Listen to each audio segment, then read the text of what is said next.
Welcome, wrestling fans, to the PW Fan. The PW Fan is a pro wrestling podcast created by fans for fans, and we appreciate you joining us for episode 26. I can't believe it, 26 episodes. I am your host, representing the old school wrestling fan, and your favorite barber, Tim Gilbert.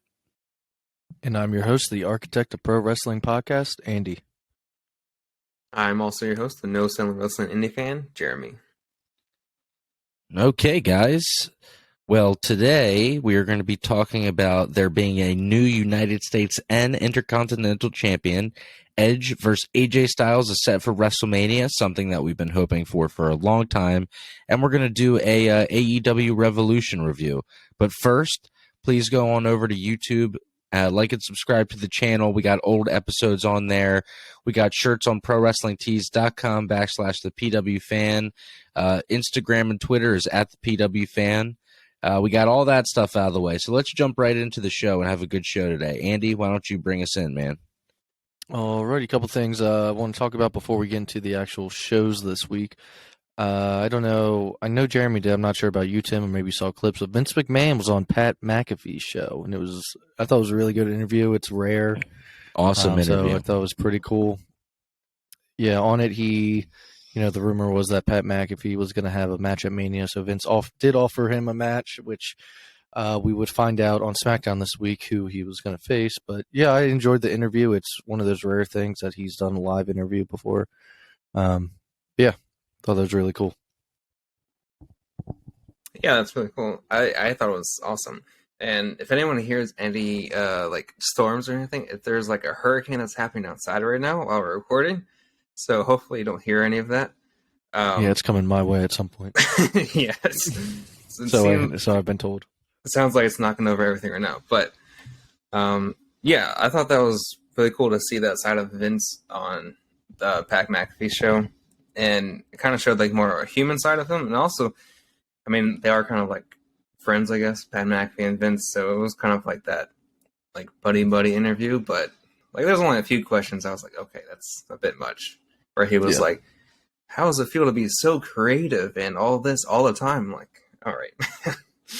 Yeah, Vince doesn't like compliments or anything. Yeah. I got off of that interview.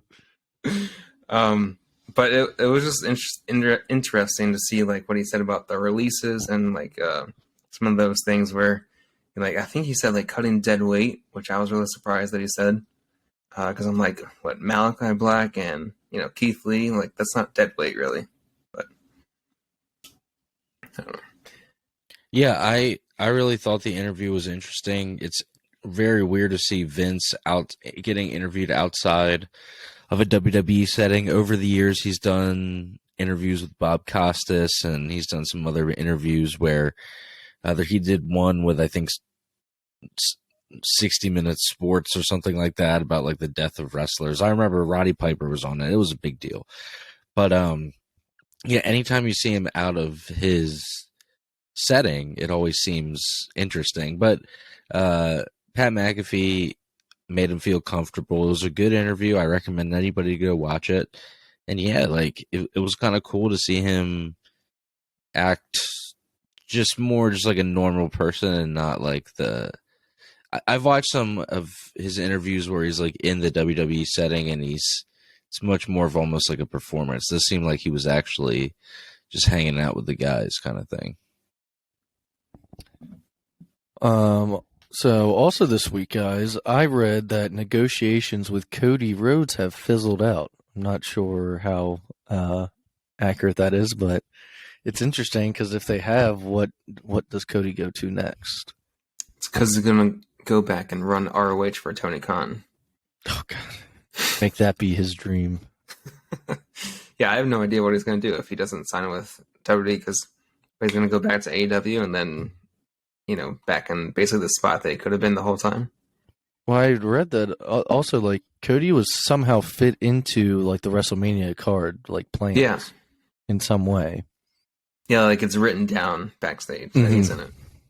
Yeah. So, I wonder, what it could have been. The neck tattoo. Or against who? The neck tattoo. Also this week, though, unless, Tim, you got anything to say on that? I'm surprised, to be honest. I really thought that was going to be a thing, but we'll get into it. I don't ruin anything, but it looks like there may be other opportunities for Cody coming up, so we'll talk about it. But the last thing, which I hadn't typed out because I just read it today, actually, was Vader is the next to be inducted posthumously into the Hall of Fame. Well, he deserves it, so yeah, that's pretty cool. Vader's a legend. So that was pretty cool. But yeah, so let's get into Raw this week. A couple things to go off of. There was a KO show segment with Seth Rollins, not as the guest though. Seth Rollins was just with him. KO's wearing a cowboy hat, but instead of front to back, it's sideways, so he looks like a freaking doofus. He's out there, he's out there trashing Texas, which I think is this whole story building to Stone Cold, if that's where they're going. Eventually, he takes off the hat and stomps on it. Then Alpha Academy ends up coming out as the guest. KO and Seth, I believe, are in line to face them for the titles. I think tonight, actually. Yeah, I think it was tonight with like a triple threat or something. Yeah. One thing I'll say, guys, I love Chad Gable. I think he's the next like Kurt Angle. He's so like, he's got the funny, the comedic chops and everything. I think he finally found his character after like things like Shorty G and like all that, which were just awful. I mean, say what you want about Otis. Otis is actually kind of funny lately, but I actually do like their group. I think they're actually really funny, and Chad Gable I can see being one of those, another like Kurt Angle. I mean, he is an Olympic wrestler as well, but yeah, I don't know. I actually like watching them on screen now, so it doesn't bother me. But moving on. Ciampa was back on Raw this past week. He wrestled Robert Roode. Ciampa won. I thought the match was pretty good. Afterwards, Roode and Dolph attacked. I'd read that they're going to be doing more of this, like NXT 2.0 stars coming up. Tonight, actually, I read that Ciampa and Braun Breaker were backstage at Raw tonight. So it seems to be a thing going forward. But yeah, as Tim mentioned in the beginning of the show, we had a new U.S. champ crowned. It was Damian Priest versus Finn Balor. The winner was Finn Balor. At the end, Priest gets on the mic, talks about how fans never gave him respect, which fans really liked him in the beginning of his run. I don't know what he was talking about, but and he said he's going to earn it back when he gets his title back, and then he attacks Balor and throws him onto a table. Poor Finn Balor doesn't even get to celebrate his win. But can't even have that. But yeah, I mean, congrats to Balor. Hopefully he'll be able to walk into Mania as the champion. So how do you guys feel about Balor finally getting something since he's come back? It's pretty cool. And it's finally nice to see that Balor has something to hold on to. He's been in kind of like limbo after, God rejected his title reign for. I forgot about that part of the Roman match. Yeah, it's definitely nice to see Finn doing something. He's got all the talent in the world. Just freaking give the guy something. Right, yeah. And plus, Priest's title reign, I feel like fizzled out. Like, I'm kind of over him at the moment. Dude, 2016 Finn Balor was like, that was one of my favorites. Yeah, too bad he got hurt and never had a good title run. Who knows where? How he would have been viewed if he had continued being champion. Did he get hurt from that buckle bomb? Was that it? Dude, it was so gnarly. Shoulder popped. Seth Rollins and the buckle bombs. Yeah, he finished the match, but the next night had to relinquish the title. The big news though this week on Raw was Edge had a segment at the very end. He calls out anyone in the back again because he's finally looking for an answer, and AJ Styles accepted his WrestleMania challenge, which we were all kind of hoping for. We were talking about it months ago. Yeah, this is a dream match in a way. Both won it from what we read. Edge ends up saying that to him at one point. He wants the Bulldog AJ, not the one that's been playing tag team bitch to Omos. And they show the camera at AJ's face. And I don't know if AJ knew it was coming, but he was like, "What the fuck?" Is what he mouthed. Edge, though, ends up attacking AJ, and then AJ comes back, but Edge gets a low blow and continues the attack. Edge is finally getting booed for the first time since his return. He's about to leave, but he goes back for more. He grabs a chair and ends up doing 2 concertos to AJ. So Edge has turned heel. He'll be the heel in this WrestleMania match, I guess. I mean, AJ literally just turned from a heel to a babyface before, so maybe it's too soon to turn him back, and you got to have one. I'm super excited for this match. That's all I have to say. It's probably the one I'm looking forward to the most, maybe on the card at the moment. We'll have to see as things get added. Yeah. Any thoughts, guys, or just we all just? I just can't wait for this match now. Yeah. Now, and also, Edge as a heel is always fantastic. So yeah, I think he's better. Yeah. He's probably excited to play a heel. I mean, he's done the babyface thing for a while. He's gotten look, the moment that he wanted, right? Wow. I just wanted to say, Jeremy, because we live in proximity with each other, the storm is really raging here. So if anybody hears that in the background, I apologize. I don't really know good. I can't hear anything to do about it. Come on, Sam, go stop the wind outside. Yeah, that's wild. I live in the woods, so I'm always paranoid a tree's going to fall on my house. Anyway, yeah, man. Edge turning heel, yeah. Yeah, he's probably looking forward to it, and he does a really good heel. He got a decent reaction as babyface. The moment that he wanted was that Rumble return, and it was amazing, right? You're not going to top that. Because he was gone. It's like when Seth came back after being injured, and he had left a heel, but then came Edge back. Edge is always better as a heel. If you think over the majority of Edge's career, Edge is a heel. Mm-hmm. Yeah. Yeah, I mean, Radar Superstar gimmick was always, I looked at it as a heel gimmick. Yeah, that's true, yeah. Now I can hear it a little bit if that's what I'm hearing. Let me see if I can. It's coming for you. But all right, guys, let's get into Dynamite. Because we are covering Revolution this week, we're not doing a full Dynamite review.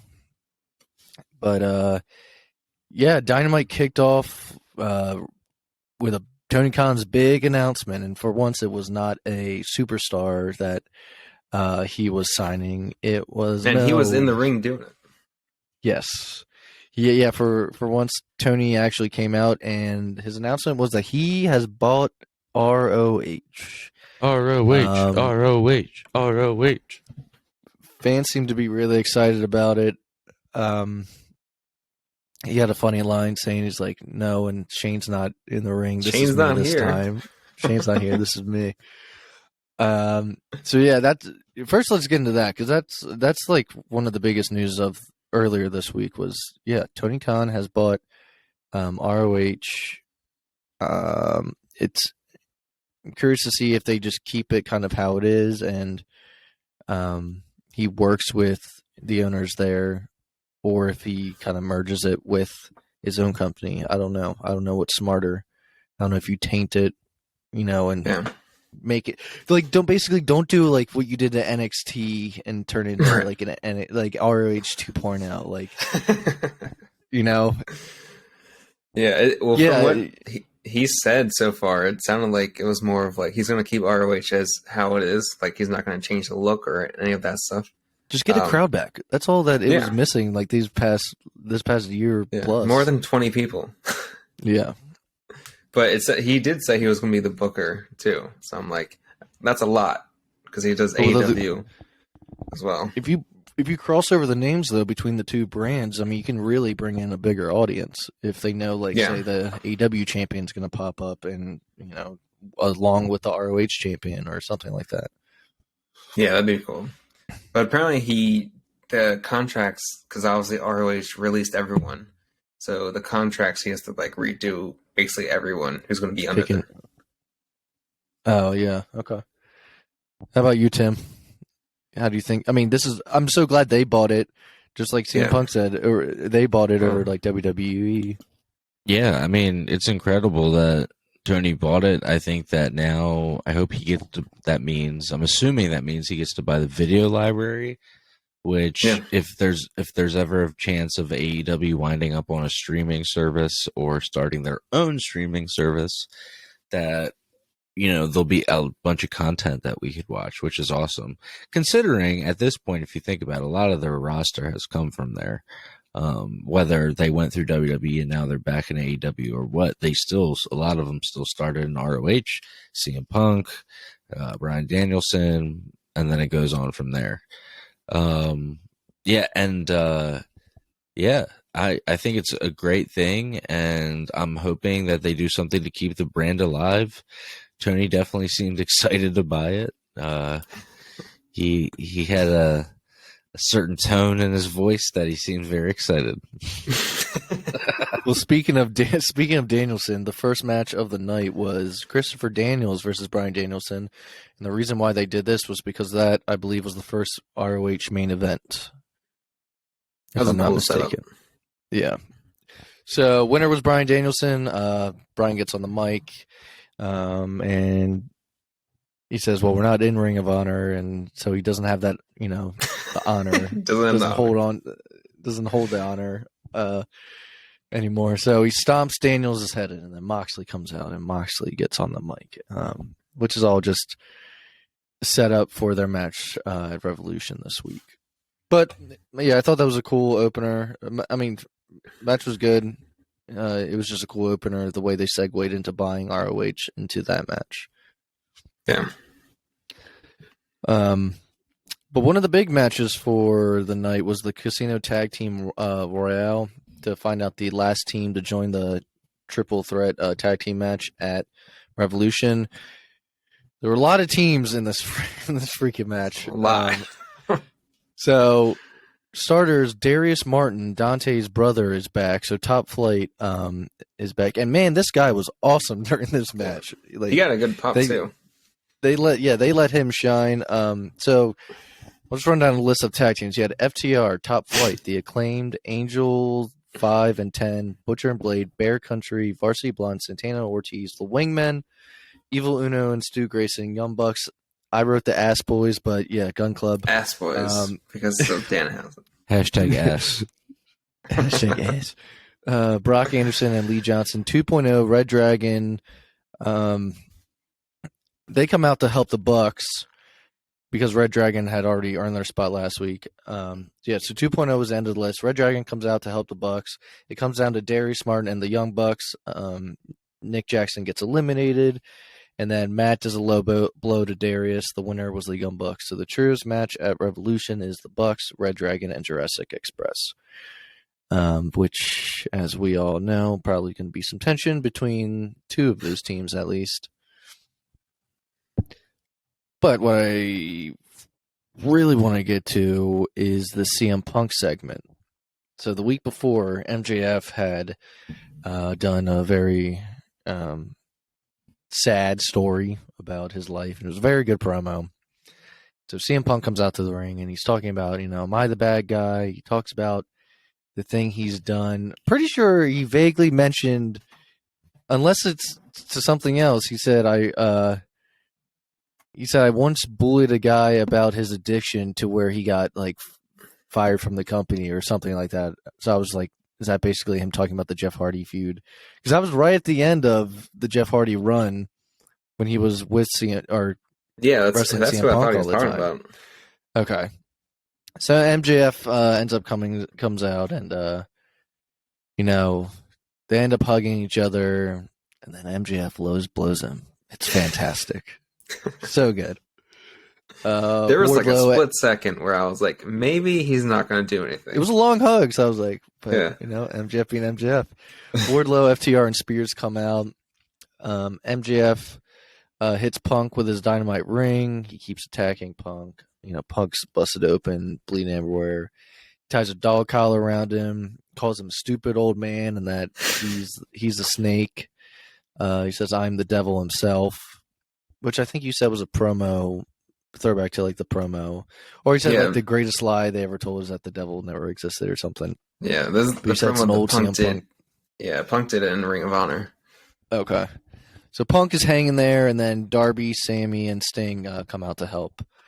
So that was the end of that. But no, I thought this was great. It was a great setup for the match this past Sunday. Any thoughts on it? That was perfect for wearing the white shirt. And like that Yes. graphic of how much blood he had. And like, especially MJF who smeared it. It was like just a perfect setup for the match. Yeah, I love this. I love the callback to Ring of Honor. He's actually used that Devil Himself line a few times.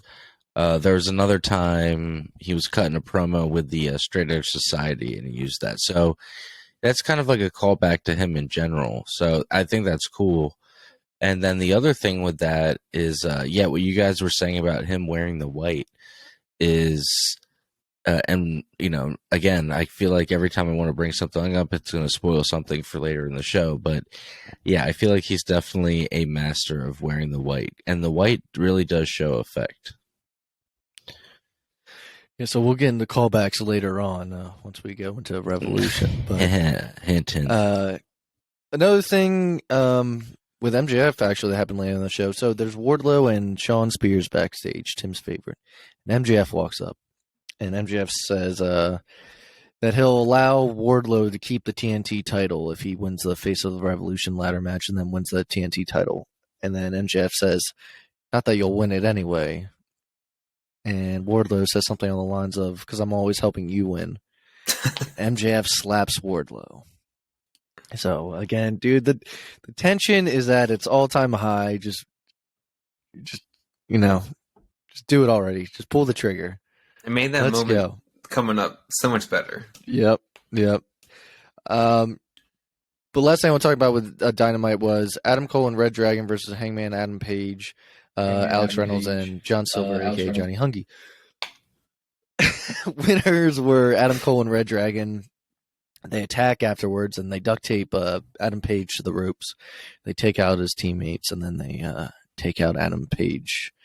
So if that was the go-home show, basically, for the pay-per-view, the rivalry has hit its peak, basically, with that one segment. So it made me excited for the match between the two Adams for upcoming Revolution pay-per-view. Is there anything you guys want to mention from that, or I can go into SmackDown? Yeah, I mean, I think it was a good build-up. I feel like AEW, when they switch titles, it's going to be like a moment, and I feel like it's coming for Adam Cole, but it didn't feel like this one was it. Yeah, like there could have been more if that was what they're or the direction they want to go with. Yeah. Just have to wait and see till when we talk about the pay-per-view. So SmackDown, guys. Sami Zayn, who just had his celebration last week with his new Intercontinental Championship, is wrestling Ricochet for the or is defending his title against Ricochet. Johnny Knoxville comes out and distracts Sami. Your winner and new champion. One of the shortest reigns ever. Your new champion is Ricochet. Ricochet has been slowly getting or maybe not slowly. It seems like he's been getting it a lot lately. A push. I read it's because I don't think they've realized it, but SmackDown has like no baby faces. You got Drew McIntyre and you got Ricochet, and Drew's doing his own program with Happy Corbin right now. And I think it's awesome. Ricochet has always had this roller coaster with WWE. At least since being on the main roster. When he first came up, I remember he became United States champion pretty quick. I think he beat AJ Styles. And then since then, I don't think he's had a title, probably a 24/7 title like one time. Something, I don't know. But I'm happy for him. I hope he walks into Mania with the title, because he's not going to be wrestling Sami Zayn, because it's been announced that Johnny Knoxville versus Sami Zayn is at WrestleMania. So yeah, guys, thoughts. We got Logan Paul teaming up with Miz. We got Johnny Knoxville teaming up with or going against Sami Zayn. I want to hear it. Give it to me. What you got? First, with Ricochet, I'm pretty sure that WWE just remembered that they had him on the roster, and they're like, Let's put this guy in. But Johnny Knoxville, all I have to say is why. I don't get it. I mean, maybe if this was the only one, then it'll be okay. Dude, I think his movie's out of theaters now. It's not even going to be relevant anymore by the time the show comes. I don't know. Yeah, it's weird. I was going to say the only thing I could think of is the crossover or the fact that the movie was, a big deal in theaters and then that gets some eyes. But I don't think it does. You know what I mean? Like, they always do this celebrity crossover thing, and, like, I don't think there's anybody... Like, I work in a barbershop, obviously. I bring it up all the time. There's never any customers that are like, oh, man, like, I'm a huge so-and-so fan, and he's going to be on Raw. Fan. Yeah, he's going to be on Raw tonight, so I got to tune in, even though I don't like wrestling. Like, that doesn't happen. It's not a thing. No. And everybody knows I like wrestling. I get, my balls busted about it constantly. So, yeah, there's never anybody that's like, oh, this actor that I like is going to be on Raw. Like, so I got to, so Tim, guess what? I'm going to watch wrestling tonight. Like, dude, no one does that. And it's not the other way around either. Like, we're not watching it and being like, oh, I got to go see the Jackass movie now because he's on Raw. It's like, no. both brands are huge and they're different. Like, what Jackass is. Like, come on. Like, you definitely do. Yeah. And then people know what WWE is. So it's like, dude, even if nobody knows what, like, if you say, like, WWE, like, wrestling, people will be like, oh, okay. Like, they know, So it's like, they're both huge brands. I don't get how, but I don't think the fan base is, like, really cross. Yeah. I mean, they do because, like, Jackass isn't something that's, like, niche. Like, do you like to see people, like, fall and get hurt? Like, yeah, a lot of people do. Dude, I loved the movie. I saw it in theaters opening night. It was awesome, but I don't need him at WrestleMania on this product. I like it as two separate things, not combined. Exactly. Yeah, I mean, it's going to be some smoke and mirrors, I'm sure. It's not going to be a very long match. I can see Sammy getting screwed over just because that's what they like to do with him. And he resigned. Yeah, that's all I have to say about that. Lastly, on SmackDown, though, we announced when we were talking about Vince McMahon being on Pat McAfee's show that he gave Pat a match, and they had to announce the opponent. Well, Austin Theory comes out, and he starts talking shit to Pat McAfee, and then goes up to the announcing table and tells him that he's his opponent, and he slaps the headset off of his head. Pat McAfee ends up standing on top of the table yelling, "Come back here, you little bitch." I think he said it a couple times, actually, but it's very clear because he didn't have his headset on and the cameras just happened to pick him up what he was yelling. Eventually, he regained his composure, but he sold it very well.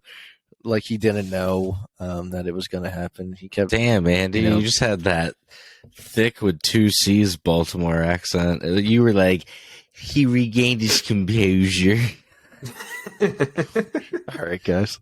Damn. I've never heard you. We're brothers. I've never heard you have it that thick before. All right, he regained his composure. Composure. All right. Anyway, so yeah.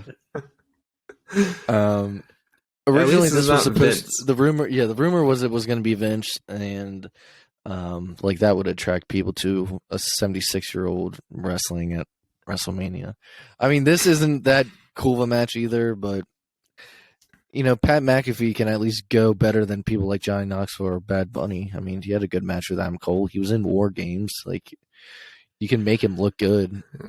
Hopefully, Austin Theory can. I don't know if Austin Theory is the one to make someone with not that much experience look good, but yeah.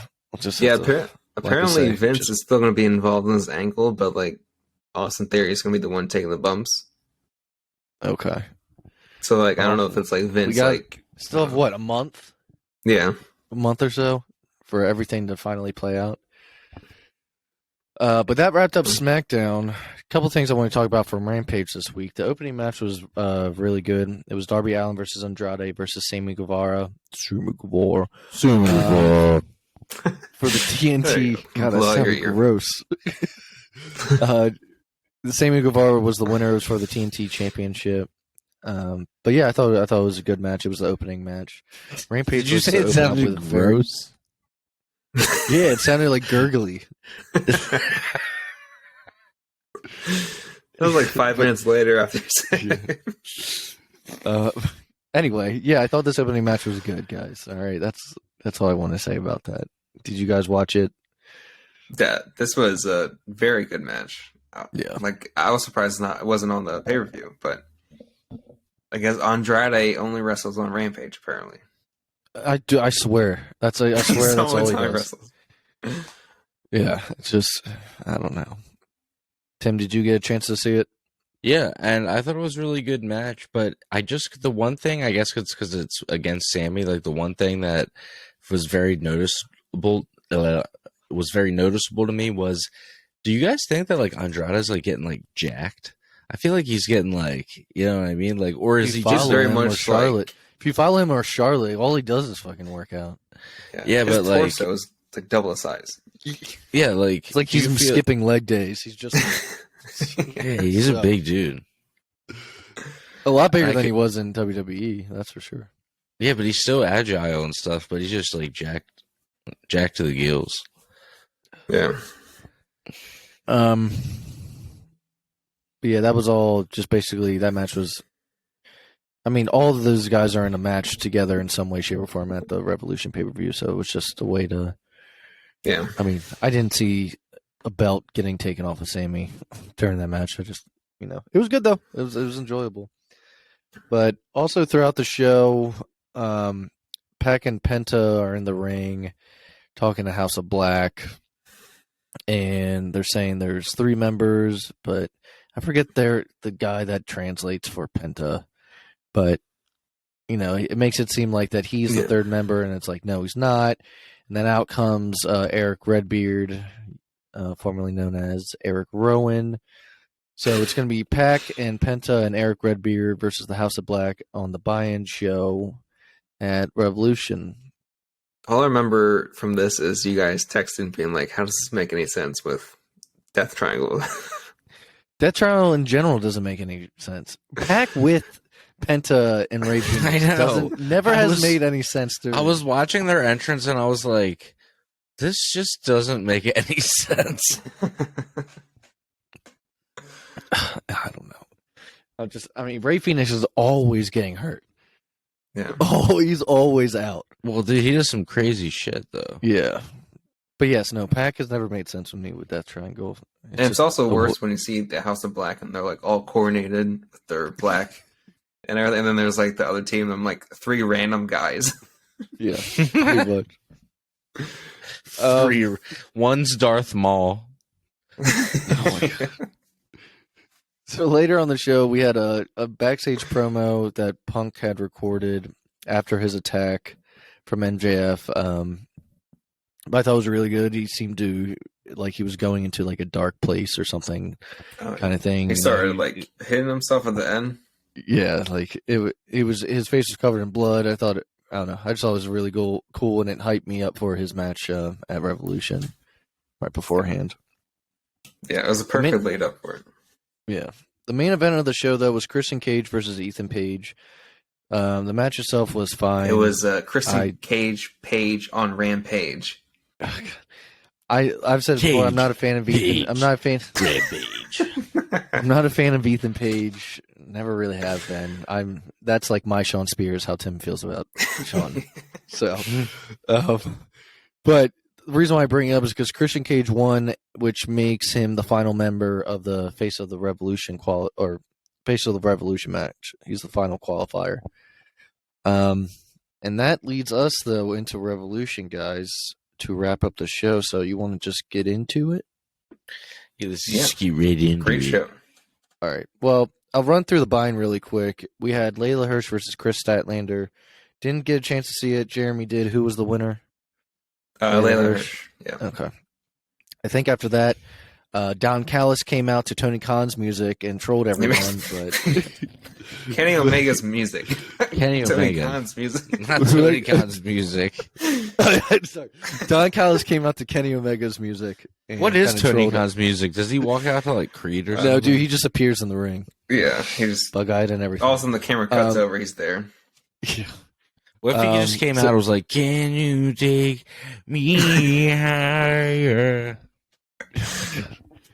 So after Don Callis is in the ring talking about Kenny Omega, it's almost like he made it seem like they were trying to make people not forget that Kenny Omega is like a part of AEW. Like, just to remind you, he's still here. He's just away. Oh, I just wanted to point out that they gave this away by accident. Did anybody else catch that?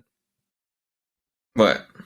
During Layla, when Chris Statlander made her entrance, they accidentally put up Kenny Omega's entrance video, and then they switched it real quick. No, see, I didn't get the... I was like, Kenny's coming out? And then all of a sudden it was like... During the girls' match? And then I was like, what? And then the next segment was that, and I was like, they definitely messed up.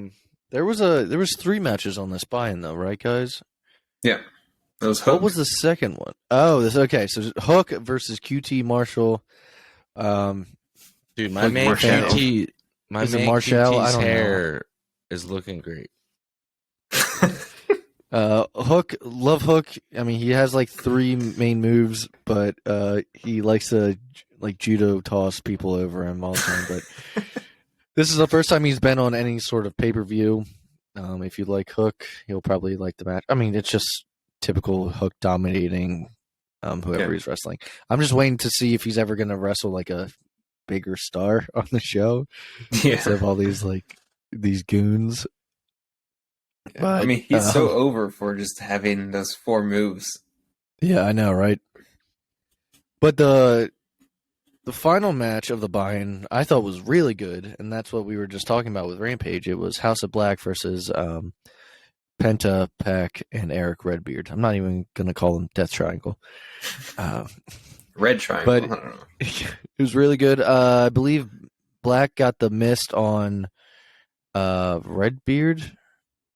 Yeah. Possibly. And then Brody King did a pile driver or something. I think that's what Tim had mentioned. He's like, that pile driver was gnarly. It was a tombstone, wasn't it? I was like, God damn. But House of Black won. I thought it was this was Buddy Matthews' first AEW match. I thought everyone looked good. I like this team. I don't think they need to grow anymore.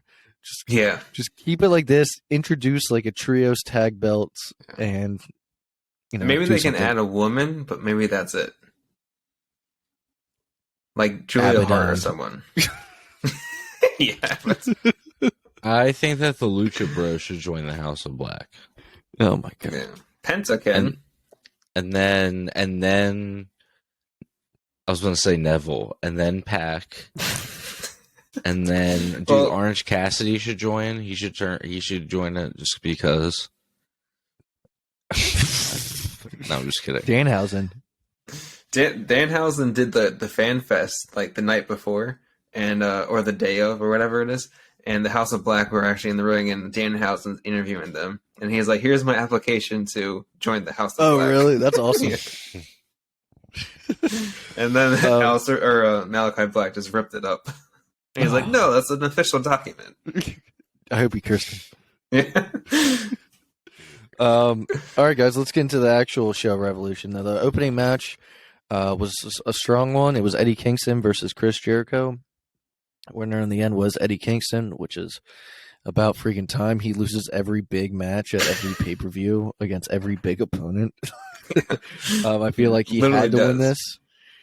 Jericho did not shake his hand at the end like he thought he would. But I thought the match was really good. It was a really strong opener. What do you guys think? Yeah, it was perfect for opening a show. And also the energy that, it was like Jericho also comes down, everyone sings, and then Eddie Kingston straight beeline to the ring. It's like 10 seconds of his music, and that's it. Dude, he brought the straps down early. Yeah, too early. Could have had more. That's what we were saying. Too early. Yeah. The straps down. Too much of Cena. No, I thought it was good. I thought it was a good match. I think it was a strong opener too, and Jericho looked great. I mean, I can't really say much more than that. I think Kingston should have won, and I'm glad that he did. Alrighty. After that, we had another awesome match. It was Jurassic Express versus Red Dragon versus the Young Bucks for the AEW Tag Team Championships. I think the story of this match for at least the first half was like the Young Bucks and Red Dragon were kind of just teaming up and going after Jurassic Express. Yeah. And eventually, you gotta turn on one another. And then it was kind of every team for themselves. You gotta tween. You gotta tween on one another. Yeah, tween on one. Sorry, Tim, I keep thinking of the don't do. What I was talking. All right. Anyway. Anyway, the winners in the end was Jurassic Express. Match was awesome. But it furthered the whole tension between the Young Bucks and Red Dragon, which if you're doing that storyline, you want it to progress at a natural pace. So I thought that did this for them. Yeah. I had to go back and rewatch this match because I didn't realize there's a few moves that like Jungle Boy did, and it was like with 3 other people, whatever, and like it was insane what Jungle Boy was doing this entire match. Like I know the Young Bucks are like amazing high flyers, but Jungle Boy I thought came out the strongest looking in this one. How about you? Yeah. No, I thought it was a pretty like awesome match, and like, yeah, I was really waiting for that moment. I remember even texting you guys saying like, I really hope that we get some interaction between the Young Bucks and Red Dragon, and when it finally happened, at least for me, that was the moment of the match that I was most excited about. I was like, all right, here we go. Kyle O'Reilly came out doing his wiggle, his cool Kyle thing. I just want to see a one-on-one match though with Red Dragon and the Young Bucks, which I'm sure we'll get there, but. Oh yeah, I think it's imminent for sure. They could also probably do another like blood and guts match eventually once everyone's back. I think so. Bleeding Goits. Bleeding Goits with the inner circle. Okay, so then we had the Face of the Revolution match, a ladder match. It was Keith Lee, Wardlow, Powerhouse Hobbs, Orange Cassidy, Ricky Starks, and Christian Cage. Look, guys, when you get big guys in the ring with a bunch of little guys and they get tossed around, people are going to get hurt. People are getting flown around. I think Orange Cassidy really got a bad injury during this. It hurt his shoulder, I think. Yeah, he's injured in some way when Keith Lee, I believe, tossed him out of the ring. 20 feet. Yeah, it was just... And I'm sure Orange Cassidy jumped as well, like didn't do it even more, but like God, like, and that wasn't the only spot. There was a couple of Ricky Starks got like a power bombed on his neck on the ladder or something. Yeah, that was the end of it. I think it was by Christian. Yeah. Who you know why he got just come back from neck injury? Yeah. Why did he get power bombed? Because he got cursed by Danhausen. Oh yeah, okay. So yeah, Danhausen did come out. Yeah. He cursed him. He cursed him. He cursed him. I actually, I haven't even said the winner. The winner was Wardlow, who I believe all of us wanted him to win. Yeah, I thought Keith Lee was going to win, but I'm glad that Wardlow won. I think it makes sense for Wardlow to win, especially like we were talking about last time when we were watching it. If he goes for the TNT Championship and he wins, and if MJF, I guess, goes back on his word and wants Wardlow to give it to him, because that was a whole new contract that he signed with MJF, then that finally ignites that feud. But there's something later down in the show that ignites that feud anyway. So that's cool for Wardlow to get like that moment for himself. Mm-hmm. After that, we had Tony Schiavone at the top of the ramp with a new contract that he kept flailing around to where you could see the name on it. It said Swerve. So Shane Swerve Strickland came out. He had a good response. The crowd was chanting, "Whose house? Swerve house."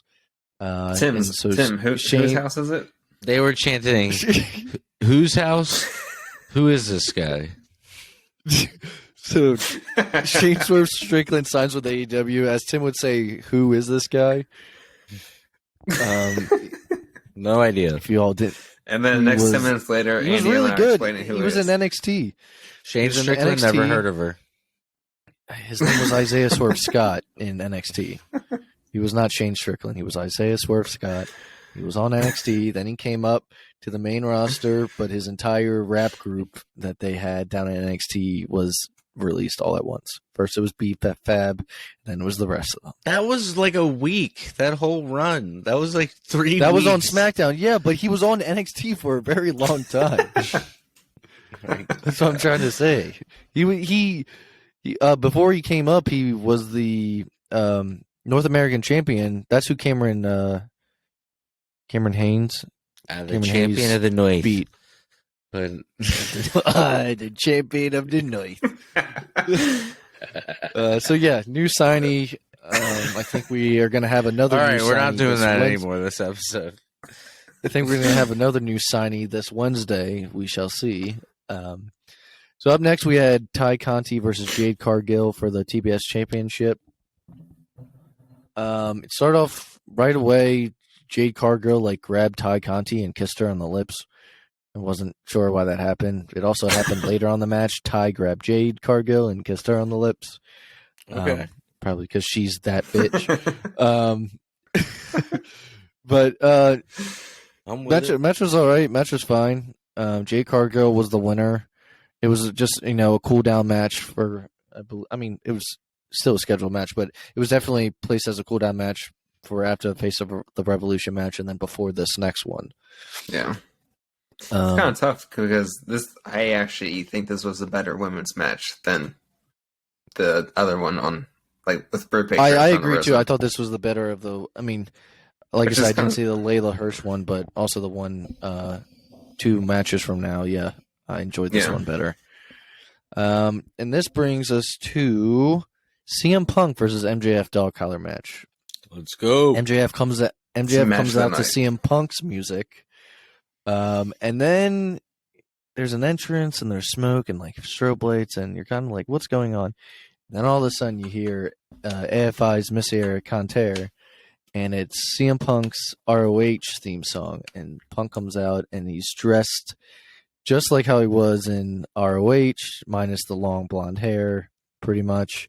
He's wearing the long white basketball shorts with 3 X's on the side. And did he wear that jacket in ROH too? Yep. Yeah, I mean, obviously it was a newer one, but they put Larry, his dog, right here instead of the skull and bones. Okay, and then on the back has the 3 X's as well. Yeah. But yeah, CM Punk came out ready for a fight. Match was great. CM Punk was busted open with a chain. There was thumbtacks involved. It was a brutal match, guys. But the end of this match, MJF is yelling to the back for Wardlow to come out. Wardlow comes out. He's looking for the Dynamite ring. He can't seem to find it. Too many pockets. So what happened? Punk came up behind him, and what did he do? To GTS get him on the him, ground. and then he GTS'd him, and then Wardlow, what do you know? He finds the Dynamite ring, and he just places it on the mat, and Punk gives a nice smile. It just Punk was doing some smiles during this match, like it was sadistic. I loved it. But I think Wardlow's all right in his book now, and he got the Dynamite ring, and he hits MJF with the ring that has screwed him over enough times already. And your winner was CM Punk. Awesome match. Give me your thoughts, guys. It was match of the night for me. Yeah, for sure. Just with the entrances too, where it was Punk's cult of personality plays for the opening bit, and then MJF comes out and his music hits, and CM Punk coming out to the Ring of Honor theme, and so just the way he was dressed, it just I don't know. I didn't think I could love CM Punk any more than I did before. It was awesome. It was so cool to see, and especially watching his post-show media scrum interview of how important Ring of Honor is to them, and he was crying basically. If you haven't listened to that post interview, I believe it's audio only right now, but CM Punk is the first to talk. It's a really good interview. He's really emotional after this match. Yeah.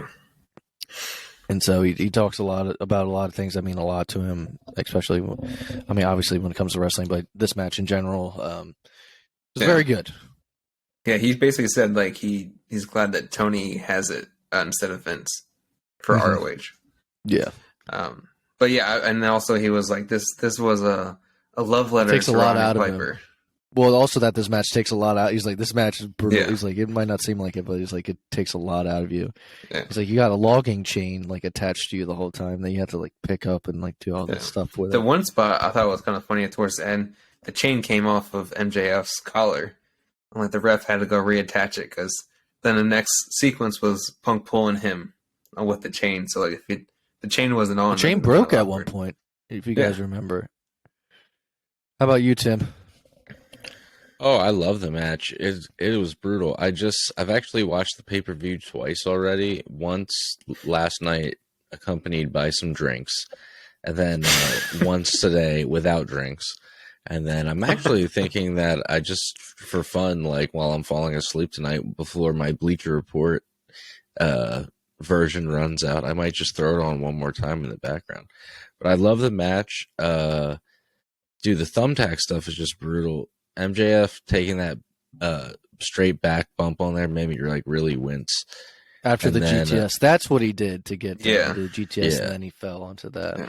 And then I think Punk was supposed to have like a bigger thumbtack spot when he got suplexed onto it, but what happened is like his butt and his legs and everything hit. But yeah, the tacks were a little bit too far from where they were coming down from. That just has to hurt so bad, regardless. The whole thumbtack spots are funny match. too because. Oh yeah. Sorry, I was gonna say like the ref counting, and he'll hit the thumbtack. I was gonna say, sometimes. didn't he get it? He picks it up. You got a thumbtack. But he has to hand. keep counting At the end, at the very end, I think. Yeah. But yeah, awesome match. The show overall was really good. But our next match was AEW Women's Championship, Britt Baker versus Thunder Rosa. Want to mention they have a new women's title belt. I think it looks a lot better than much better. The original. Even though the original was like redone a little bit, this one actually just feels more like has a championship belt. Yeah, it looks more like the men's, like it's prestigious when you wear it. It's bigger, yeah. Look, this match was probably my least favorite on the card. I thought it went a little bit too long. In my that's probably one of the reasons why I didn't like it as much. I just thought it went a little bit too long. Yeah, I don't like they work so well together. The first match when they had like the hardcore match and like other matches they worked well together, but this one it just didn't work, I guess. The winner was Britt Baker. She retained. I don't know where you go from here though, because I don't know who else is a believable unless you get Nyla Rose back in it. But yeah, well, I guess you would say Thunder Rosa can have a rematch because they interfered, but yeah. That's well, she apparently is wrestling Layla Hirsch this Wednesday to see who wrestles Britt Baker at something coming up. I forget what it is. Oh, so it's like you're just gonna do it again, or they do have a battle of the belts again. Well. Any thoughts on this match, Tim? I was watching with you last night. Yeah, I mean,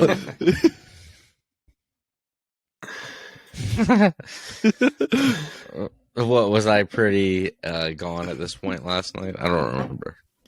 Yeah, but it's like I was saying that it was going on forever, and you're just like because we knew Moxley and Bryan Danielson was next. You're like, come on. Oh yeah, I do remember saying that. Yeah, yeah, it was just because it was going on forever. When I watched it today, though, like it was good, but no, I thought the other women's match was definitely better. Yeah. Yeah, Jade, from everyone who says she's green, she's actually had a better match than these two. Yeah. Well, she came out dressed as Jade from Mortal Kombat, and she came out dressed in all green with the green hair. She's really leaning into the haters calling her green because past few weeks she's had green hair, and yeah. So winner was Britt Baker. I'm curious to see where they go from here or when they take the belt off of her. I mean, she kind of is the face of AEW women's wrestling. I agree with that, but it's like she's beating everyone, so I don't know. Like the only believable person would be Jade Cargill, but she's the TBS champion. Yeah, it's kind of like there's a based on point how they're of when booking you it. transition, and then it didn't happen, so now it's like no one cares Yeah. so much. Yeah. Okay, let's get into the next match, which another very good one. John Moxley versus Bryan Danielson.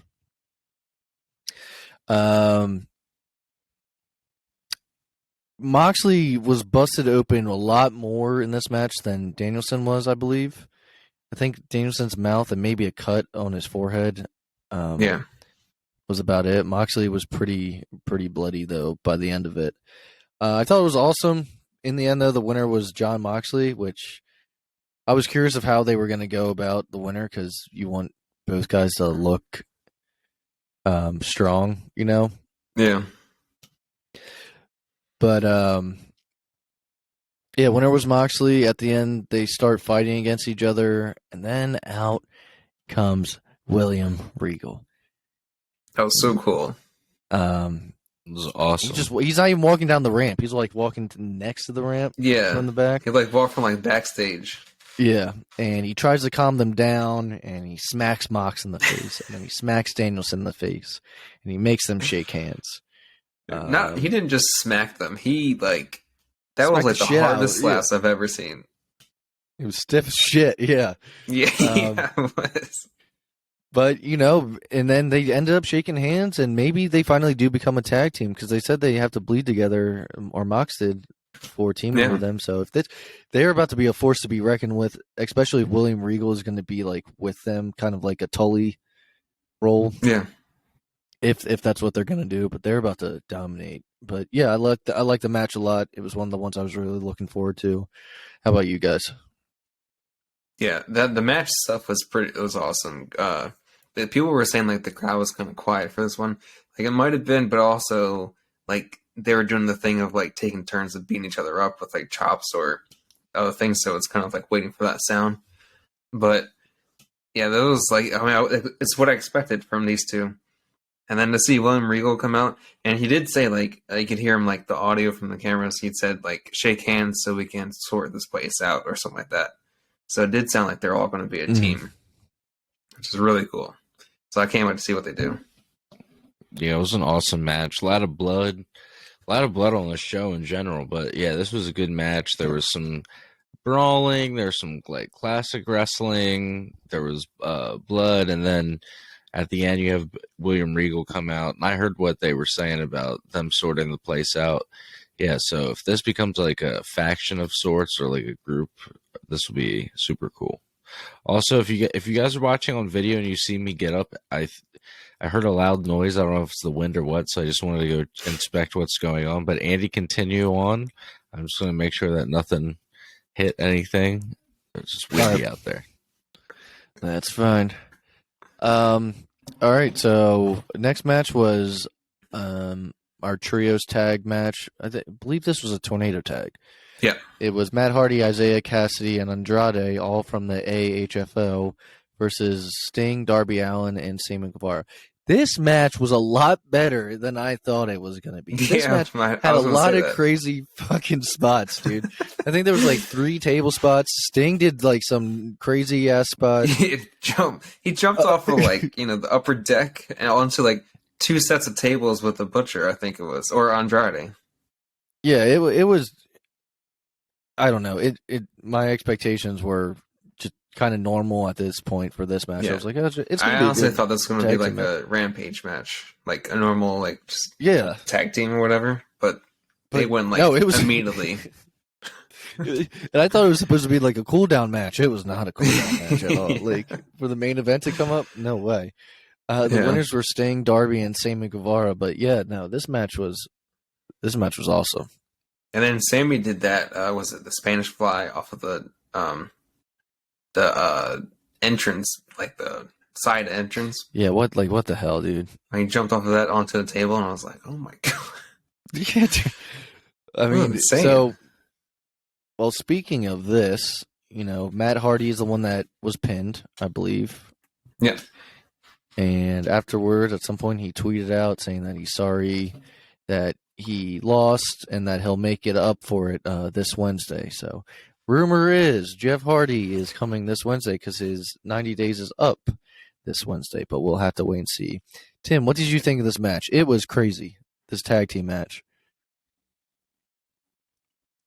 Which tag team match? Sorry, I can't remember the order. Matt Hardy, Isaiah Cassidy, Andrade versus Sting, Darby Allin, and Sammy Guevara. Dude. Yeah. Sorry, I was inspecting again. There was probably a little gap there. I think it was just the trash can blowing up against my house. No, we were saying that it was a lot better than I thought it was going to be. It was crazy. It was really fun, and again, Andrade. This is another example of, especially compared to like Darby and stuff. I was like, God, he's huge. But I was a little kid. I gotta say, dude, at over 60 years old, Sting jumping off that thing for me stole the match. It was amazing. I told my dad that because he's like 61, and I was like, imagine if you jumped off of this and you landed on a guy on a table. I'm like, he's like, I wouldn't get up. like out for the count. Yeah. But all right, guys, our main event was Adam Page versus Adam Cole for the AEW World Heavyweight Championship. Let's go Adam. Let's go Adam chance. Just let's go Adam. You know, you don't have to pick who you're rooting for. You can go either way. Match was really good though. Winner was in the end was Adam Page. I was hoping for Adam Cole personally, but unless maybe they can revamp. I mean, maybe some people don't feel the way I do, but maybe, in my opinion, maybe they can revamp Adam Page's title run again and make me feel like he is, feel like a champion. Maybe it's because he's a babyface and he's not, he's being too nice about. Well, I don't know. Wait. I don't know, guys, but I wanted Adam Cole to win, but if they go in a cool direction with this, Punk does want to be in line for the title. He mentions it in the interview that we were talking about afterwards. Maybe they can do that. But this match was good. A lot of good storytelling, really back and forth. It was a long one, but I think it was at least a half an hour or so, maybe more. I really liked it. Good main event. How about you guys? Yeah, I thought it was interesting that you said like as him as a face, because towards the end when he tied Adam Cole up on the rope like Adam Cole did on Friday. Just a little payback, baby. Just a little payback. Yeah, but he was like, it was like a heel thing to do because he was kicking him in the face like over and over. He's had enough of and the crowd even started booing. So I was like, it kind of felt like it switched with like, I don't know, Hangman, but that could have just been that moment. But that overall, I thought this match was really good. This is also Adam Cole's first loss in AEW in a singles match. Yeah, officially. Yeah, I thought the match was awesome. It was clear to me that the crowd couldn't really decide who they wanted or who they were rooting for. I figured Adam Cole was going to win. It just seemed to me, I figured that Adam Page was going to win. It just seemed to me that, like you guys were saying in the beginning, like you can kind of feel it when a title change is going to happen. And I just wasn't seeing it happening tonight. I just don't think that it's Adam Cole's moment, but I do think that there'll be another moment for him down the road. But overall, I really enjoy the match. Adam Page doing that moonsault off the rope or from the... That was really good. That always makes me nervous. I'm like, man, this guy's going to blow out his leg. He's a big guy doing a freaking moonsault. Yeah. Yeah. I mean, it's kind of like Charlotte. Charlotte Flair's a tall girl and she's doing moonsaults and shit. But But no, that wraps up Revolution. I thought overall it was a really good pay-per-view. Yeah, I enjoyed it. I'm glad I bought it. Yeah. I didn't think it was better than All Out. Like I feel like All Out was like their best one ever. Yeah, but this one was like definitely in the top 5. Yeah, for sure. Top five for sure. So I guess that also about wraps up the show, huh? Yes, it does. Well, thank everybody for joining us for episode 26, our AEW Revolution special. I think that's what the title of the episode is going to be. So, yeah, we appreciate you guys for listening. I can't believe how long we've been doing this. It's like awesome, and I still have fun every week doing it, talking about wrestling with you guys, and we're starting to get more interactive with talking to some of you guys on the internet and stuff. And yeah, it's just a really good time, and I can't wait to keep doing it. Follow all of our socials. You just search at the PW Fan, like and subscribe on YouTube. Check out Andy's Funko Pop page at the 410 Fan Bros, and join us next week for episode 27, where we talk all things pro wrestling.